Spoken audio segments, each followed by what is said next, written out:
Boa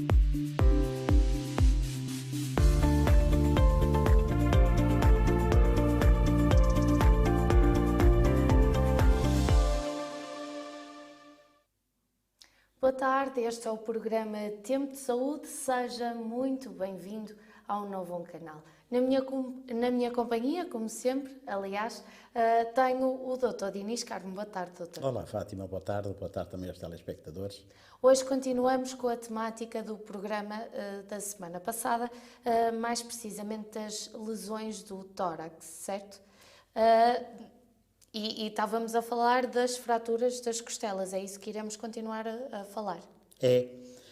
Vai ser mesmo isso, porque, como você acabou de dizer muito bem, nós na semana passada concentrámos-nos fundamentalmente naquilo que eu entendo ser o mais importante e que foi pôr as pessoas sob aviso para o facto de que as fraturas das costelas podem ser acompanhadas por lesões dos órgãos internos muito importantes, com uma enorme capacidade mórbida, inclusivamente capaz de pôr em risco a vida das pessoas, de maneira que convém as pessoas terem realmente consciência desta situação e saberem quando devem recorrer a cuidados médicos especializados.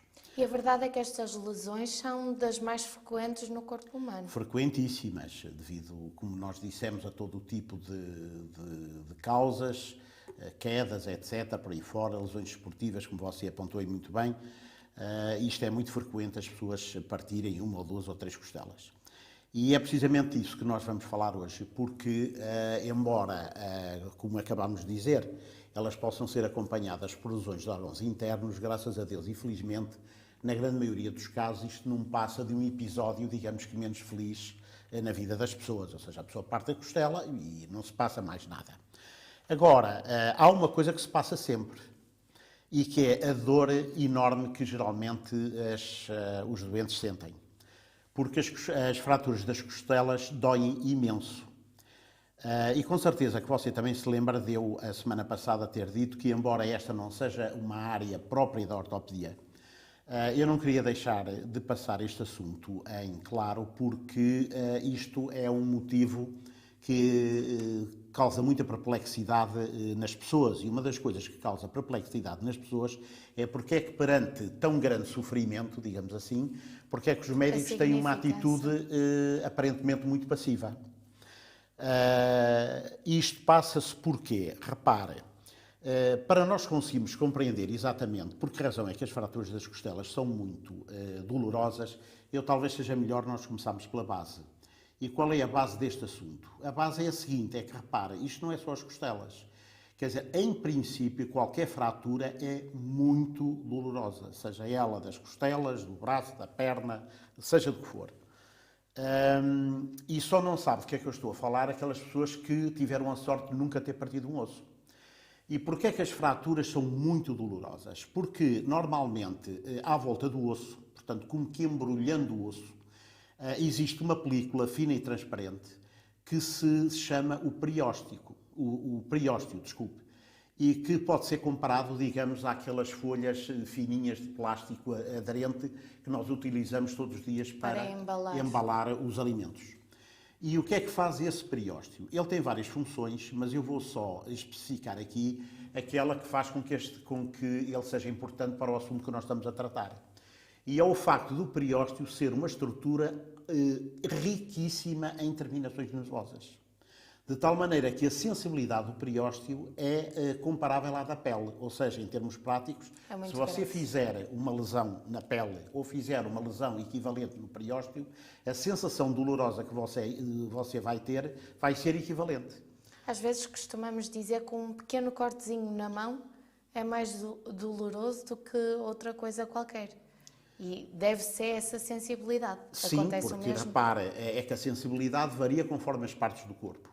Nós temos partes do corpo que são particularmente sensíveis. As mãos, os lábios e outras. Pelo contrário, por exemplo, as costas, nós temos uma sensibilidade muito menor, portanto, nas costas do que temos na ponta do dedo.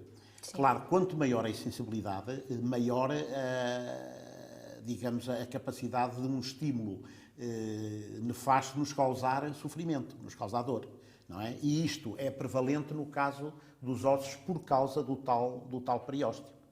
Porque o que acontece é que nós, quando partimos os ossos e a fratura é de modo a permitir o movimento nos topos, quer dizer, aquele roçar dos topos ósseos um no outro, vai estimular essas terminações nervosas e isso causa, portanto, uma dor, e muitas vezes uma dor muitíssimo intensa.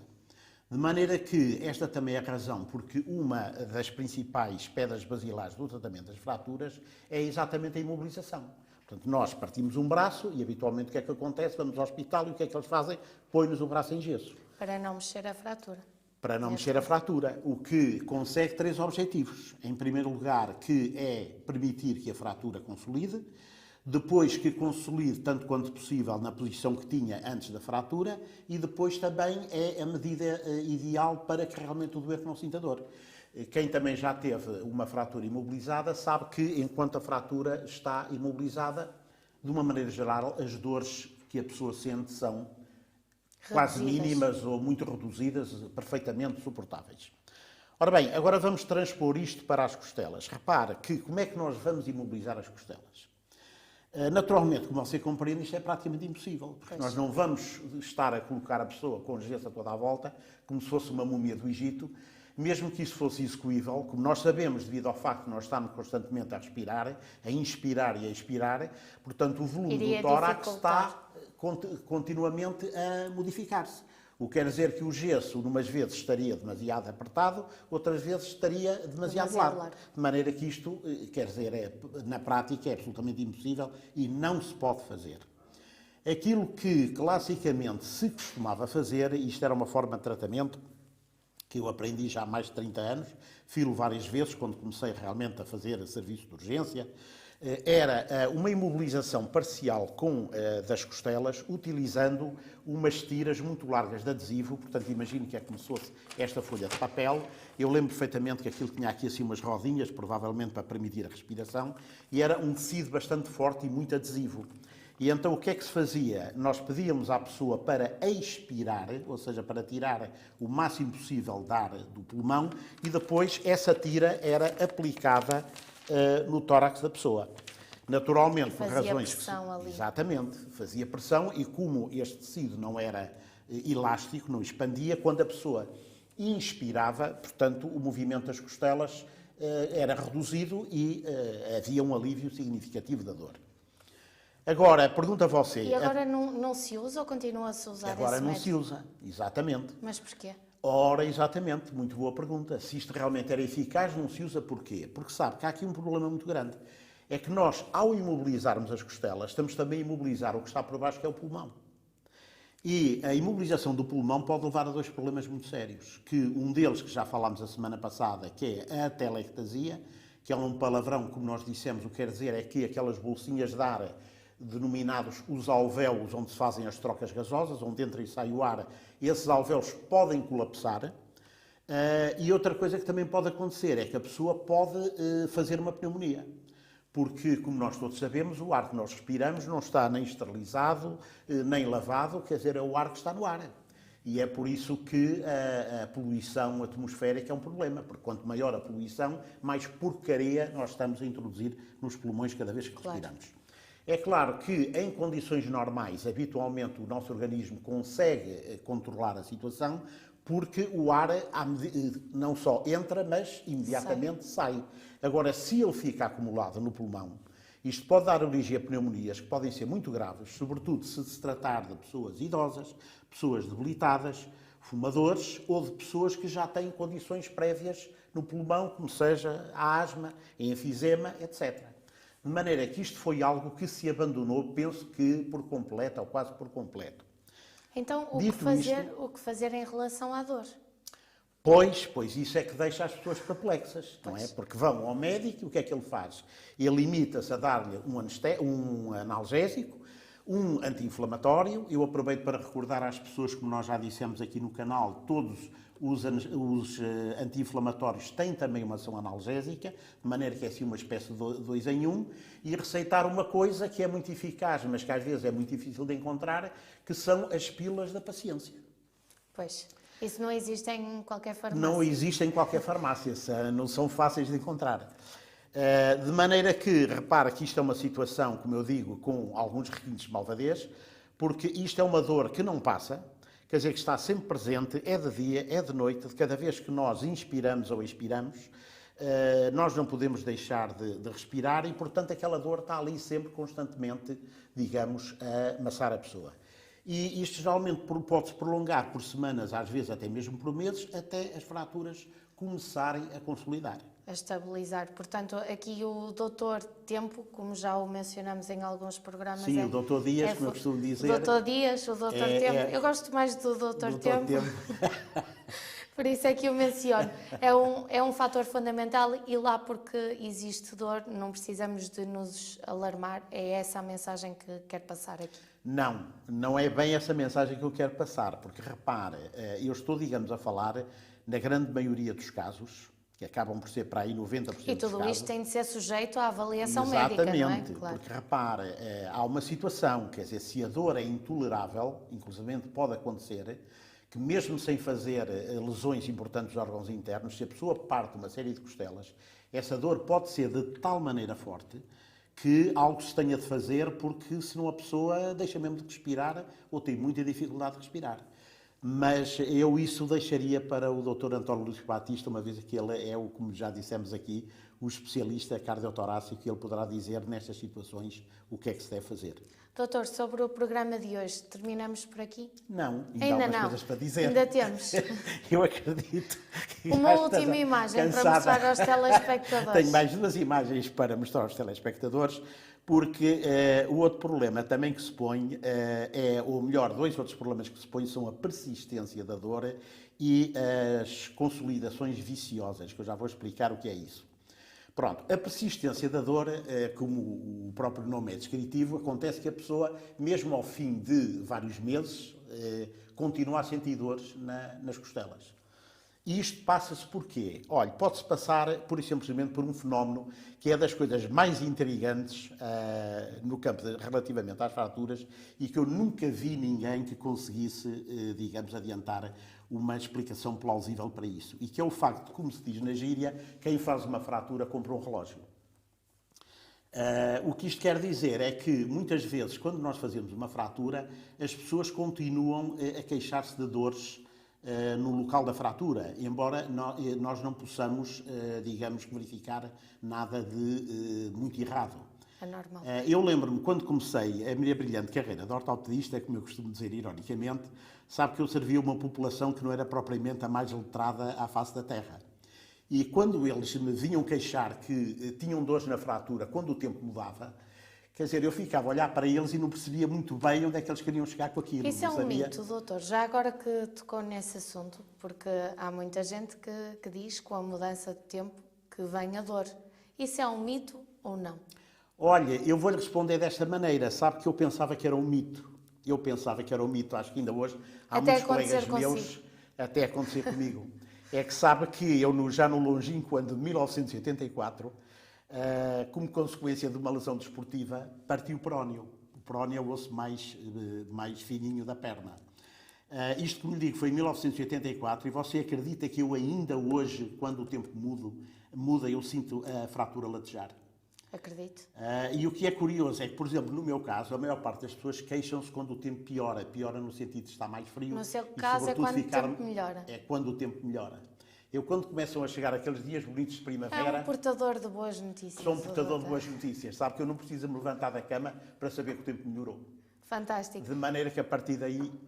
E estava a dizer o doutor que recebia pacientes que se queixavam dessa mesma questão. Sim, eu não acreditava, quer dizer, eu olhava para eles, eu ouvia aquilo e dizia assim, mas como é que é possível? Quer dizer, o que é que pode justificar uma coisa destas? Eu ficava sem saber se aquilo havia ali qualquer motivo por trás daquilo, seriam convicções religiosas ou culturais, mas confesso que realmente não acreditava, até também passar a ser uma vítima desta situação. Voltando ao assunto que estávamos a falar, do segundo slide que nos estava a mostrar. Olha, por fim, eu também queria falar de uma situação que é as chamadas consolidações viciosas e que também se aplica às costelas. E o que é que são consolidações viciosas? São, digamos, o osso que une, mas une numa posição que não é a normal. Isto acontece muito com as costelas. Aliás, eu a semana passada eu trouxe aqui um slide do tórax onde se vê nitidamente uma fratura das costelas e que peço à produção para tornar a passar. E as pessoas podem ver ali facilmente que a costela não está direita, portanto, ali a costela está desviada e com toda a probabilidade ela vai cicatrizar nesta posição, quer dizer, ela não vai voltar ao sítio. Ao normal.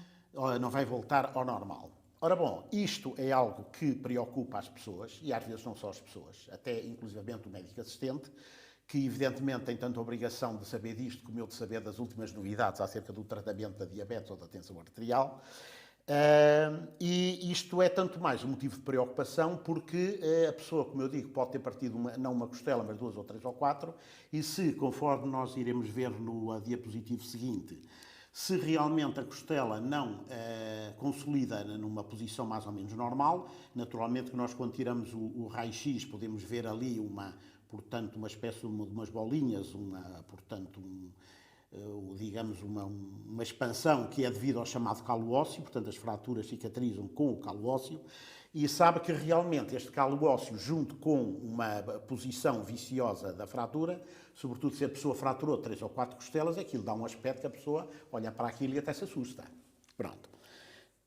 Acontece que isto, do ponto de vista absolutamente funcional, isto não tem qualquer tipo de importância. Portanto, as costelas vão continuar a funcionar normalmente e se realmente as pessoas têm dores, como eu digo, com toda a probabilidade, as dores não é devido ao facto de elas estarem numa posição anormal, mas sim por causa deste fenómeno que nós acabamos de descrever.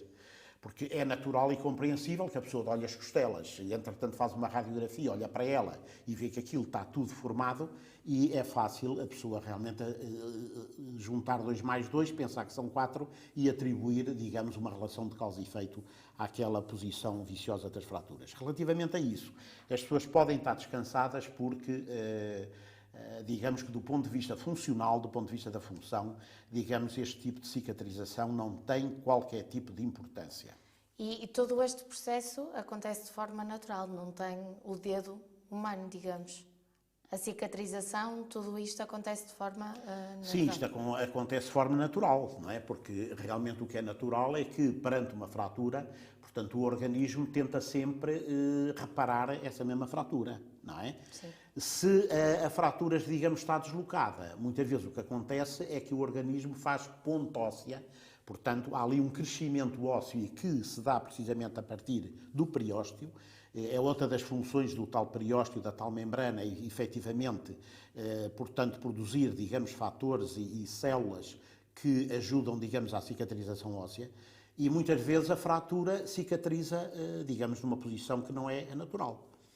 É claro que a questão aqui é nós sabemos se essa posição é aceitável ou não.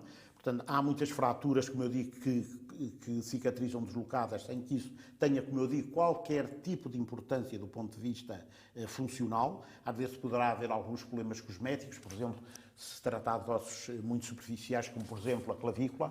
Sim. Mas se realmente o médico vê que, aliás, pela posição da fratura, que ela não pode cicatrizar naquela posição e inclusivamente se vê que a fratura tem características que fazem com que seja mais do que provável que a simples aplicação de gesso não consiga corrigir aquela situação, bom, então aí é que recorremos às cirurgias, aí é que entram as placas, os parafusos, as cafilhas, enfim, toda aquela parafernália que constitui o ganha-pão. E se for extremamente necessário? Sim, claro. E naturalmente que se nós vimos que há uma fratura que é capaz de cicatrizar por si ou que pode cicatrizar perfeitamente com a simples aplicação de um gesso, naturalmente que nós não vamos estar a sujeitar a pessoa a uma intervenção cirúrgica só para termos uma radiografia mais bonita. Muito bem, doutor. E agora, terminamos por aqui ou há Olha, mais agora algum terminamos. Há realmente mais um esclarecimento, mas vai ficar para a próxima, porque há uma situação interessante que é o seguinte, é que sabe que muitas vezes a consequência que têm estas fraturas viciosas é realmente haver pessoas que se tentam valer, digamos, desta situação para obterem ganhos mais ou menos ilícitos, sejam eles através das companhias de seguros, sejam através de baixas prolongadas que as pessoas tentam obter, portanto, baseando-se exatamente em exames que mostram este tipo de situações como eu digo, que às vezes aparentemente são muito espetaculares, mas que do ponto de vista, digamos, funcionais médico, não têm qualquer tipo de importância. Mas eu acho que isso pode ser motivo para um programa interessante aqui no Tempo de Saúde. São as tais doenças da sociedade, não é? Das tais doenças da sociedade. Que também precisa de ser tratada da saúde. Muito obrigada, doutor, por Fátima, mais uma presença aqui. Foi este o programa Tempo de Saúde desta quinta-feira, aqui no Novo Canal. Até à próxima semana e boa tarde.